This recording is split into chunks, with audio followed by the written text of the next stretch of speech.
Saudações a todos. Nesse vídeo falaremos alguma coisa sobre os aspectos de imagem da colelitíase.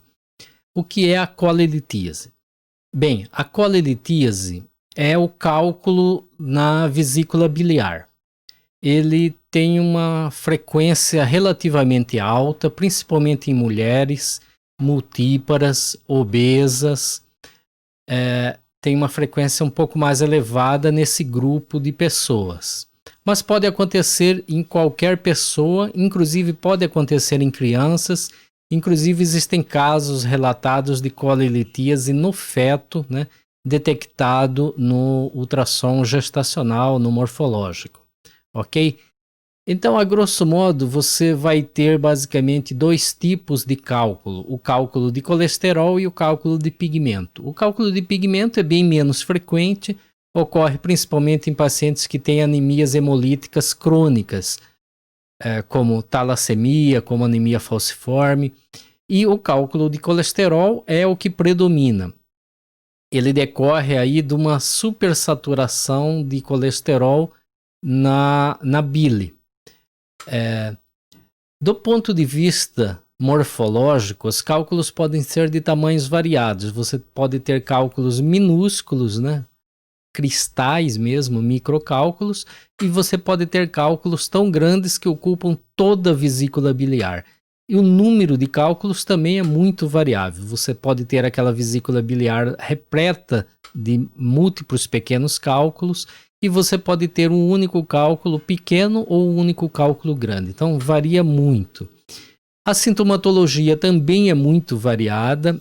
Geralmente apresenta-se com crises de cólica biliar, que são crises, né, episódios agudos de dor, principalmente no hipocôndrio direito, em cólica, pode irradiar para a região do dorso, e que aparecem e desaparecem espontaneamente, ou às vezes desencadeada por alimentos, por exemplo, alimentos gordurosos. Mas existem muitos pacientes que têm cálculo biliar e são completamente assintomáticos. Existem várias complicações dos cálculos biliares, a gente não vai entrar nesse detalhe aqui neste momento. Do ponto de vista de imagem, o ultrassom, né, a ultrassonografia é um excelente exame para avaliar a vesícula biliar, porque ele detecta aí a imensa maioria dos cálculos, né, todos eles vão ser hiperecogênicos e ter uma sombra acústica posterior. Além disso, nós temos outro exame excelente para detectar os cálculos da vesícula biliar, é a ressonância magnética, principalmente a colangio-ressonância, onde os cálculos serão detectados como focos ou nódulos de hipossinal ou de ausência de sinal, e a bile fica branca, então é muito fácil de ser detectado.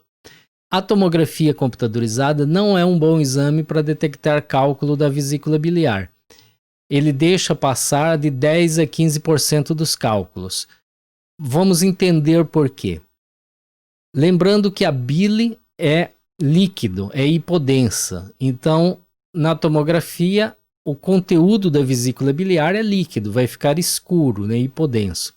Lembrando que o cálculo, inicialmente, ele é de colesterol, que vai ter a densidade muito semelhante à bile. Então, você vai ter cálculos com densidade muito parecida com a bile. E, portanto, não vai ter uma diferença de densidade para ser detectado pela tomografia computadorizada. Existem, inclusive, cálculos que têm uma concentração tão alta de colesterol que eles ficam mais hipodensos em relação à bile. E aí, na tomografia, você vai detectar esses cálculos como focos de hipodensidade, mais escuro que a bile. Posteriormente, esses cálculos vão se calcificando, eles podem calcificar no centro, e aí a tomografia vai detectar esses cálculos com calcificação pontiforme central. Eles podem calcificar na periferia, e aí a tomografia vai detectar esses cálculos com calcificações na periferia, geralmente são cálculos multifacetados, né, de aspecto poligonal. E posteriormente eles podem se calcificar completamente e a tomografia vai mostrar muito bem esses cálculos muito calcificados, completamente calcificados, como hiperdensidade. Então, entre o cálculo puro de colesterol hipodenso e o cálculo calcificado hiperdenso, ele passa durante a vida por uma escala de cinza, e nessa escala de cinza, num período, vai ficar com a mesma densidade da bile. E é nesse período que a tomografia não vai identificar os cálculos. Já tivemos a oportunidade de ver vesícula biliar repleta de cálculos e que a tomografia era absolutamente normal, você não identificava, porque os cálculos tinham a mesma densidade que a bile, ok? Então, isso é importante.